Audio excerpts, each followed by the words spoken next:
नहीं जानते हैं, पहले से पढ़ा हुआ होगा, फिर भी पढ़ लीजिए।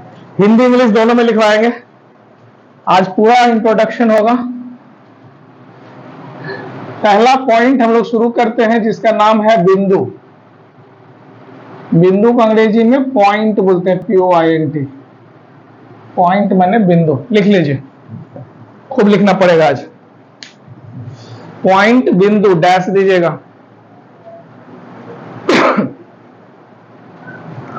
लिखिए, वह आकृति, आकृति माने फोटो होता है, वह आकृति जिसमें न लंबाई हो न चौड़ाई हो और न ही ऊंचाई हो। वह आकृति जिसमें न लंबाई न चौड़ाई न ऊंचाई हो बिंदु कहलाता है। वह आकृति जिसमें न लंबाई न चौड़ाई न ऊंचाई हो बिंदु कहलाता है। अंग्रेजी में लिखिए, जो भी CBSE वाले होंगे इंग्लिश में लिख लीजिएगा। A figure which has no length, no breadth and no height. A figure which has no length, no breadth, no height. कोई है CBSE वाले? कोई नहीं? अच्छा है, चलिए ठीक है। हाँ तो लिखिए, नहीं तो फिर अंग्रेजी वाला स्किप मार देते है ना, लेकिन है तो चलिए। A figure which has no length, no breadth and no height। ठीक, क्या कहलाएगा? ये बिंदु कहलाता है ना, पॉइंट कहलाता है। इस तरह की आकृति होती है, डॉट भी बोलते हैं इसको। ठीक, दूसरा सवाल है आपका, दूसरा है रेखा। रेखा को अंग्रेजी में लाइन बोलते हैं, लाइन बोलते हैं।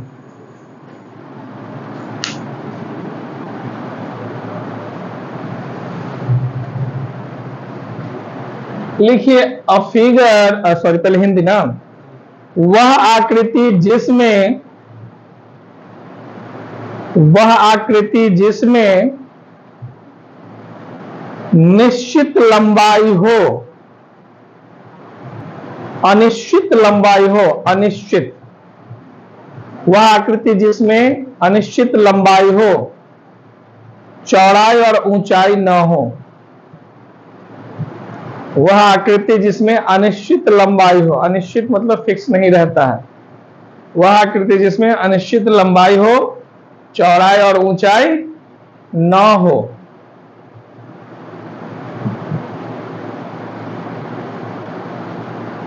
A figure which has, a figure which has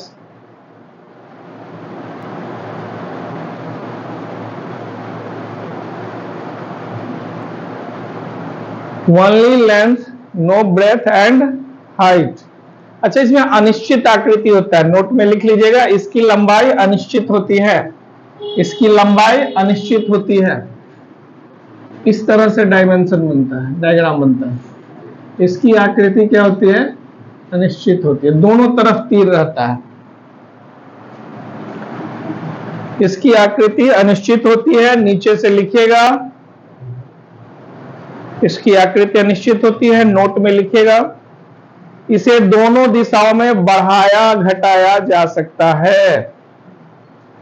इसे दोनों दिशाओं में बढ़ाया घटाया जा सकता है। It can be extended in both sides. It can be extended in both sides. मतलब इसको दोनों साइड आप क्या कर सकते हैं? बढ़ा घटा सकते हैं, है ना। अनिश्चित होता है, ये ध्यान दीजिएगा। इसके बाद अगला आता है रेखाखंड। रेखाखंड अंग्रेजी में इसको बोलते हैं लाइन सेगमेंट। लाइन सेगमेंट, रेखाखंड।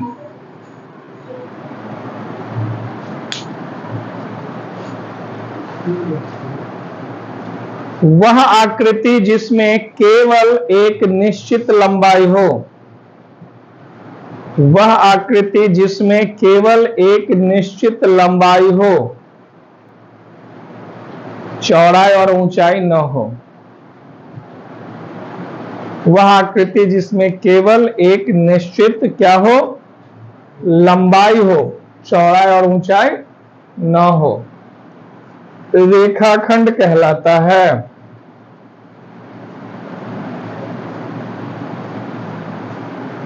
रेखाखंड कहलाता है।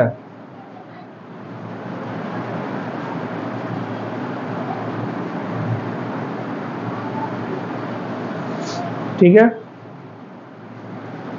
नीचे नोट में लिख लीजिएगा, इसे बढ़ाया या घटाया नहीं जा सकता है, इसे बढ़ाया या घटाया नहीं जा सकता है। इसका डायग्राम इस तरह से, डायग्राम जरूर बनाते चलिएगा, ये बहुत इंपॉर्टेंट है। देखिए दोनों में अंतर समझ में आ रहा है? ये देखिए इसमें दोनों तरफ तीर लगा हुआ है, मतलब इसको हम बढ़ा सकते इधर भी और इधर भी। इसमें तीर नहीं लगा हुआ है, दोनों तरफ फिक्स है। अगर हम लोग ज्योमेट्री पढ़ते हैं ना तो वहां लिखा रहता है 5 सेंटीमीटर की रेखाखंड। 5 सेंटीमीटर की रेखा नहीं होती, रेखाखंड होता है। 5 सेंटीमीटर का लाइन सेगमेंट अंग्रेजी में, रेखा खंड होता है, रेखा नहीं होता। ठीक है, क्लियर बात? तो ये इस तरह फोटो हो गया। अगला पॉइंट है, अच्छा अंग्रेजी में लिखना है, a figure which has fixed length, no breadth and height. A figure which has fixed length, no breadth and height.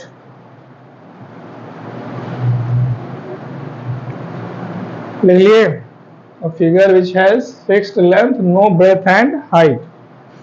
Note में लिख लीजिएगा, it can not be extended in any side, इसको किसी तरफ बढ़ाया नहीं जा सकता। It can not be extended in any side. चलिए चौथा फोटो है आपका किरण। किरण को अंग्रेजी में रे बोलते हैं, रे।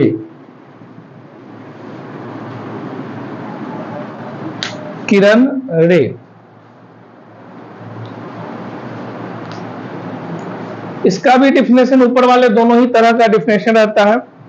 लिखिए, वह आकृति जिसमें केवल लंबाई हो, चौड़ाई और ऊंचाई ना हो, वह आकृति जिसमें केवल लंबाई हो, चौड़ाई और ऊंचाई ना हो,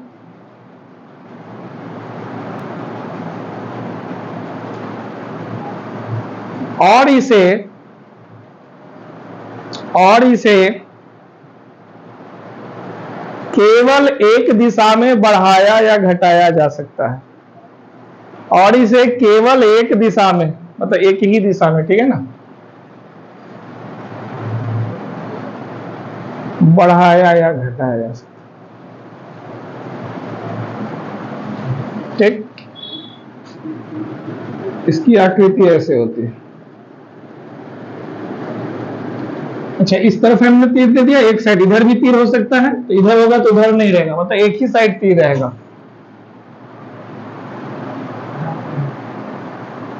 अब देखिए तीनों का डिफिनेशन जो है ऑलमोस्ट सिमिलर है, ध्यान से देखिएगा। तो रेखा, रेखाखंड और किरण में अंतर क्या है?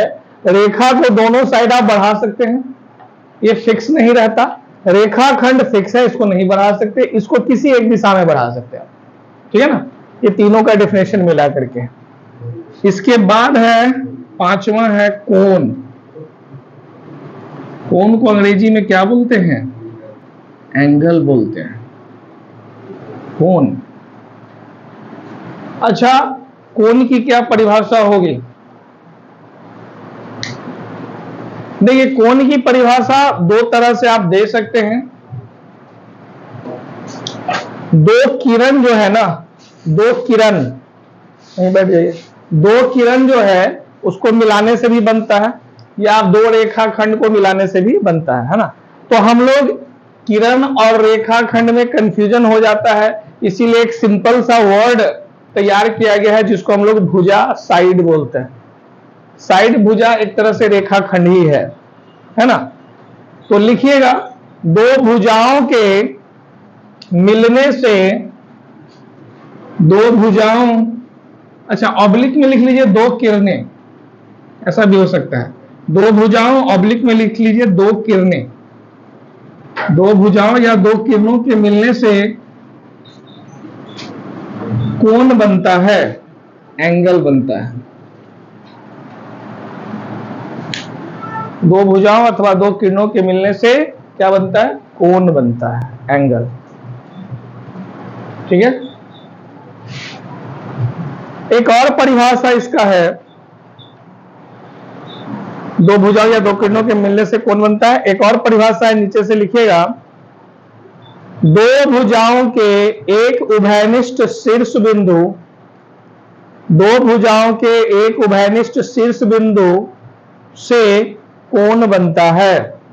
दो भुजाओं के एक उभयनिष्ठ शीर्ष बिंदु से क्या बनता है, कोण बनता है। उभयनिष्ठ शीर्ष बिंदु क्या है भाई, इसको भी समझेंगे। पहले इसका इंग्लिश लिख लेते हैं।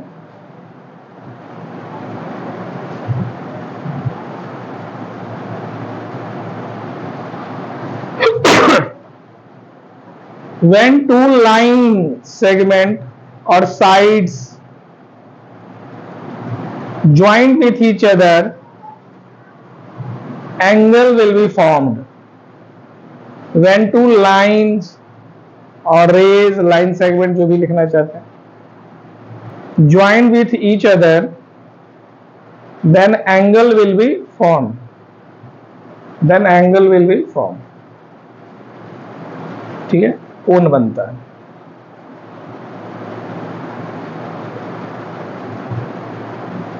अब देखिए कोण जो ये हुआ ना, इस कोण को लिखेंगे कैसे, नाम कैसे लिखाता है। एक तो इसका सिंपल नाम है, जिस कोण की बात होती है वो कोण ऐसे लिख देते हैं, कोण ए लिख देते हैं, है ना। एक सिंपल तरीका है नाम लिखने का। और भी तरीका है इसको लिखने का, वो है BAC, एंगल BAC। जिस कोण की बात हुई वो हमेशा बीच में रहेगा। या इसको ऐसे भी बोल सकते हैं CAB, एंगल CAB। तीन तरह से एक कोण को आप लिख सकते हैं। बेस्ट होता है नीचे वाला, है ना। C से चले A पर गए, B तक गए तो ये कोण बन गया, या B से चले A पर आए और C तक गए, कोण बन गया, तो ये कोण बनाता है। ठीक है, एंगल बनाता है। तीन नाम है, तीन तरह से इसको डिफाइन करते हैं। ठीक, लिख लीजिए इसको।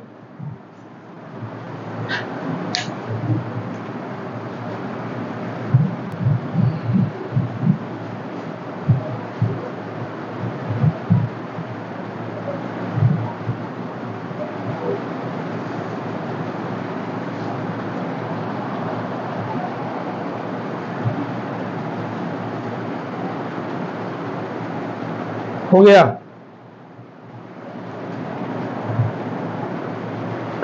अब देखिए इन तीनों के डेफिनेशन को एक और तरीके से लिखा जाता है, वो भी आपको बता देते हैं।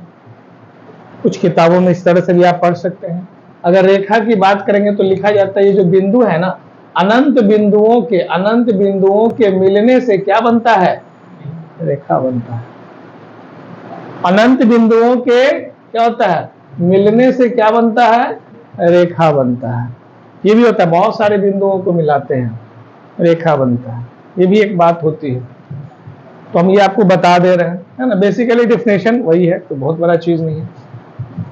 अब यहां पर एक इंटरेस्टिंग बात हो जाएगा आपका, एंगल, कोण की बात करते हैं। कोण कितने प्रकार के होते हैं, है ना। तो कोण बहुत प्रकार के होते हैं। कौन कौन से प्रकार के होते हैं इसकी बात करते हैं। लिखिए, हेडिंग लिखिएगा, कोण के प्रकार, टाइप्स ऑफ एंगल। कोण के प्रकार, टाइप्स ऑफ एंगल।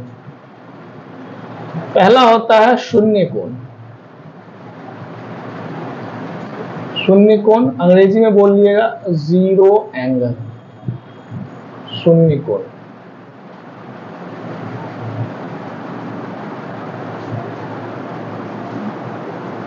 नाम में ही जवाब छुपा हुआ है, परिभाषा छुपा हुआ है। यानी वह कोण जिसका माप कितना डिग्री का हो, लिखिए, वह कोण जिसका माप 0 डिग्री हो। वह कोण जिसका माप कितना डिग्री हो, 0 डिग्री हो, क्या कहलाता है? शून्य कोण कहलाता है 0 डिग्री। ऐसे करके होता है।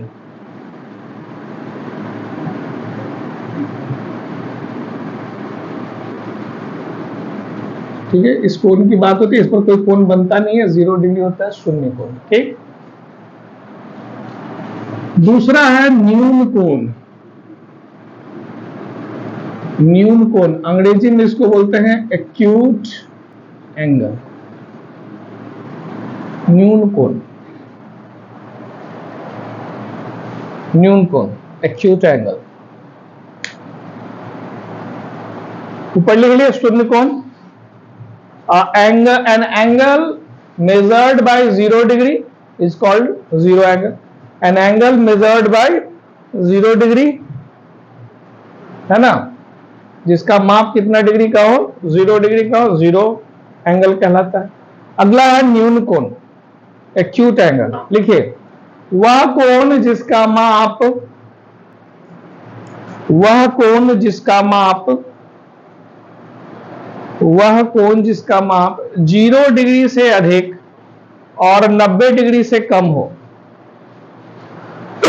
0 डिग्री से अधिक और 90 डिग्री से कम हो।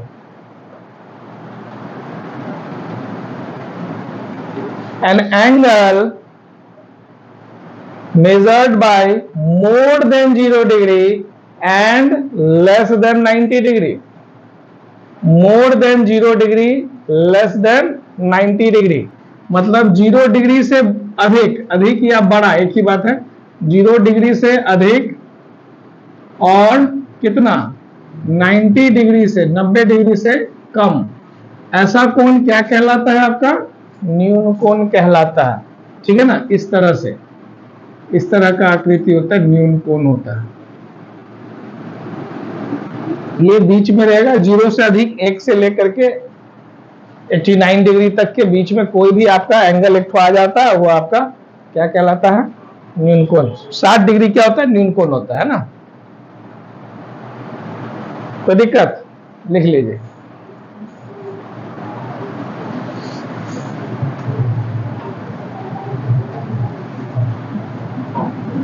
बहुत ही बेसिक आपका ये इंफॉर्मेशन है।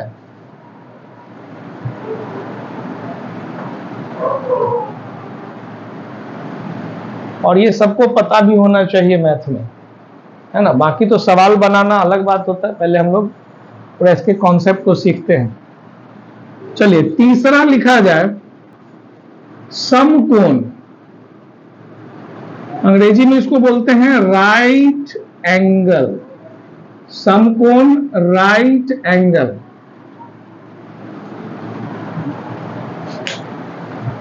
राइट एंगल, समकोण।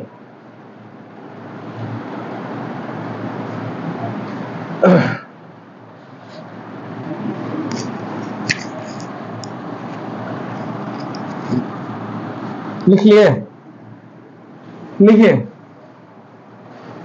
वह कोण जिसका माप 90 डिग्री हो। An angle measured by 90 degree. वह कोण जिसका माप कितना डिग्री हो? 90 डिग्री हो, समकोण कहलाता है। आप इसको ऐसे भी लिख सकते हैं, an angle equals to 90 degree. एक ही बात हुआ, इक्वल्स टू लिखिए या मेजर्ड बाय 90 डिग्री, यानी कि 90 डिग्री होना चाहिए। ये इस तरह का इसका डायग्राम बनता है, फोटो बनता है।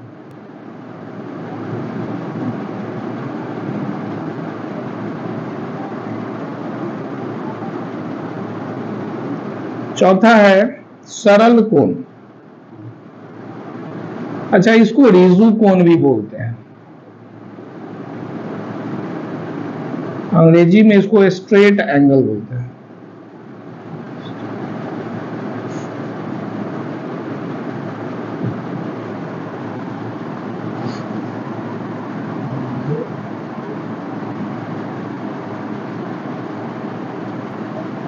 रुकिए, इससे पहले एक और लिखिए, तब इसको लिखिएगा। इसके पहले लिखिए अधिक कोण।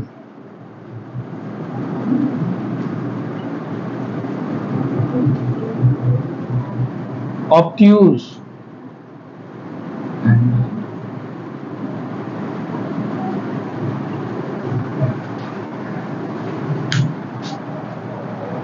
ठीक है। उसके बाद वो लिखेंगे।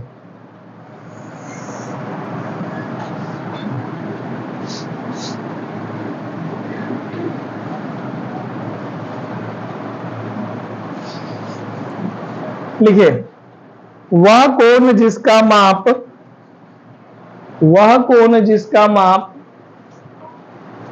0 डिग्री, सॉरी, वह कोण जिसका माप 90 डिग्री से अधिक और 180 डिग्री से कम हो। वह कोण जिसका माप 90 डिग्री से अधिक और 180 डिग्री से कम हो।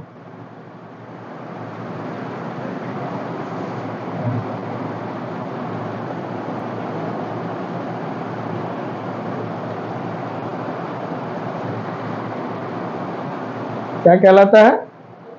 अधिक कोण कहलाता है ना।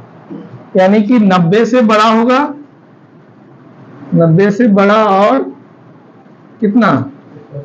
180 से छोटा होगा। इस तरह करेंगे।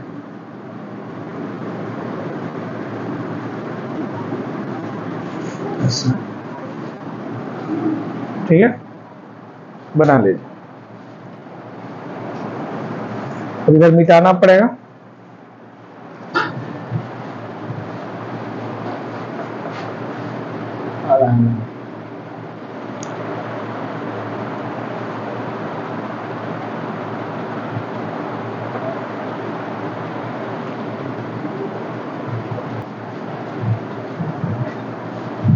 कितना नंबर होगा? 5वां है ना। सरल कोण, स्ट्रेट एंगल, ठीक है, एंगल।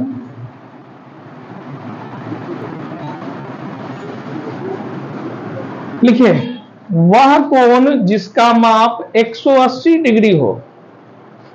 वह कोण जिसका माप कितना डिग्री हो? 180 डिग्री हो, सरल कोण कहलाता है। ये वाला 180 डिग्री होता है सरल कोण।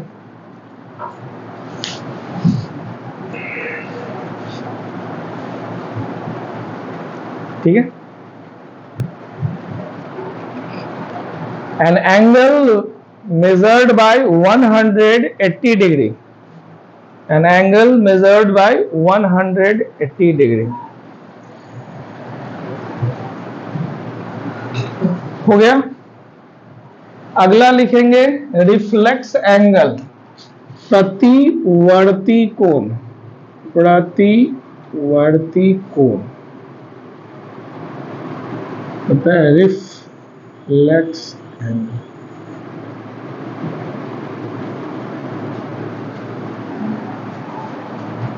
प्रतिवर्ती कोण, ठीक है।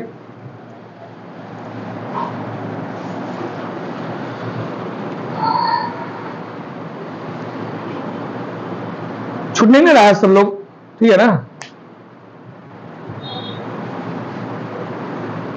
लिखिए, वह कोण जिसका माप 180 डिग्री से अधिक और 360 डिग्री से कम हो। 180 डिग्री से अधिक और 360 डिग्री से कम हो।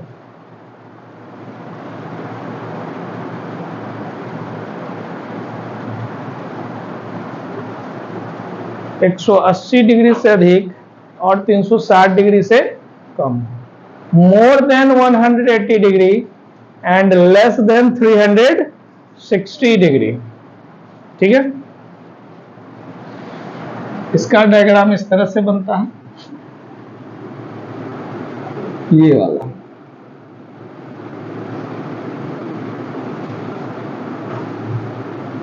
इस कोण की बात हो रही है ना, 180 से अधिक और 180 डिग्री से अधिक, 360 डिग्री से कम। और एक है आपका कंप्लीट एंगल, पूर्ण कोण।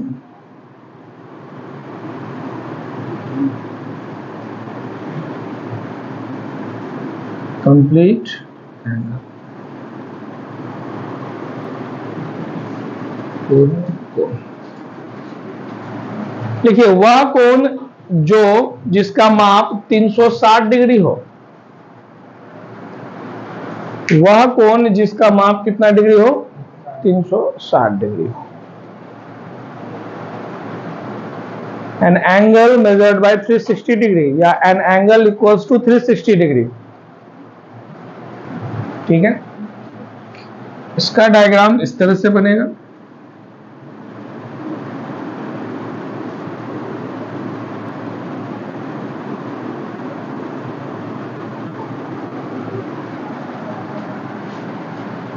पूरा 360 डिग्री यहां से है, इस पर चला गया, है ना, ऐसे।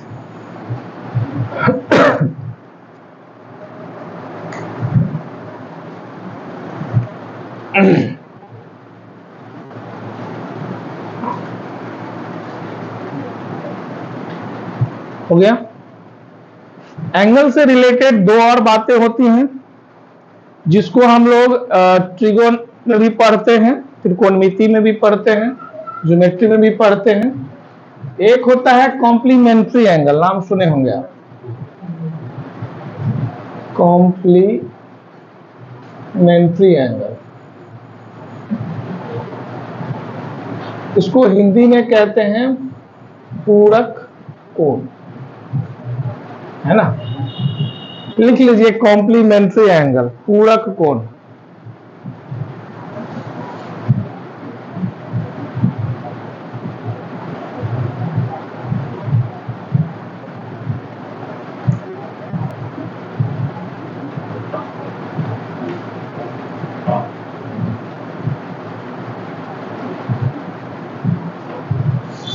लिखिए, जब किसी दो कोणों का योगफल, जब किसी दो कोणों का योगफल 90 डिग्री हो,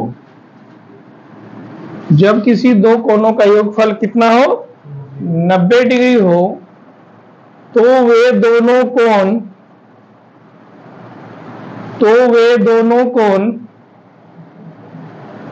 परस्पर एक दूसरे के, तो वे दोनों कोण परस्पर एक दूसरे के पूरक कोण कहलाते हैं। तो वे दोनों कोण परस्पर एक दूसरे के पूरक कोण कहलाते हैं। ठीक है, परस्पर एक दूसरे के पूरक कोण कहलाते हैं। अंग्रेजी में लिखिएगा, सम ऑफ टू एंगल्स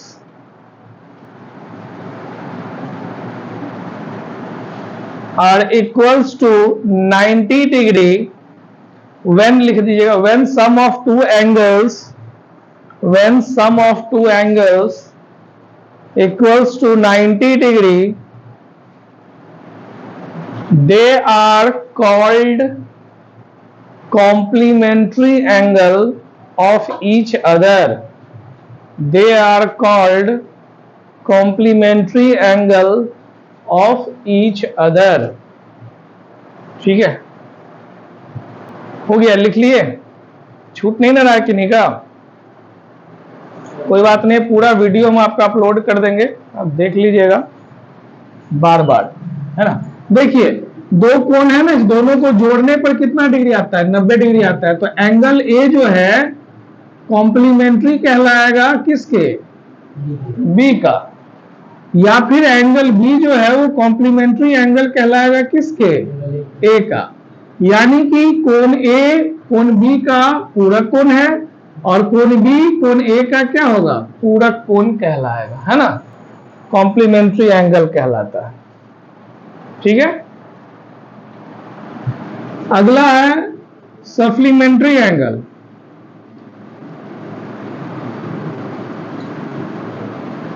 इसको हिंदी में समपूरक कोण बोलते हैं। समपूरक कोण बोलते हैं, सप्लीमेंट्री एंगल।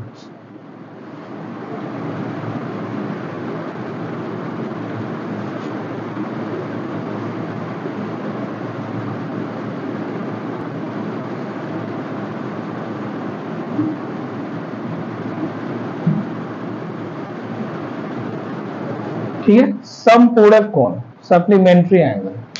सेम डिफिनेशन रहेगा, वहां 90 था, इसको 180 बनाना है।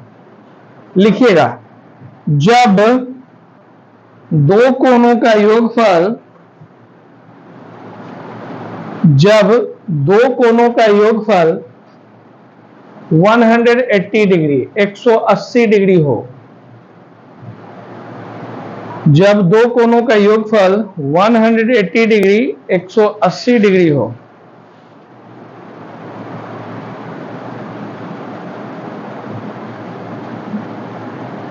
तो वे दोनों कोण एक दूसरे के, तो वे दोनों कोण एक दूसरे के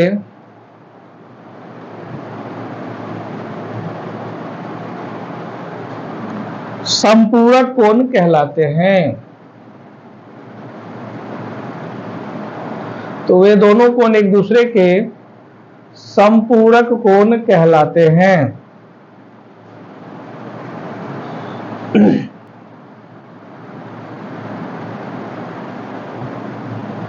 ठीक है, अंग्रेजी में लिखिएगा, sum of when sum of two angles are equal to 180 degree, when sum of two angles are equals to 180 degree, then the angles are supplementary of each other, then the angles are supplementary of each other। ठीक है, ये इस दोनों का diagram है। आप ये कह सकते हैं कि इस दोनों को जोड़िएगा 180 होगा, है ना। तो एंगल ए जो है वो सप्लीमेंट्री एंगल होगा बी का, और एंगल बी जो है वो सप्लीमेंट्री एंगल होगा किसका, ए का। ओके, एंगल ए संपूरक कोण होगा बी का, और एंगल बी संपूरक कोण होगा ए का। दोनों एक दूसरे का संपूरक होता है। क्लियर बात। चलिए इसको नोट डाउन कर, ये फिगर बना दीजिए।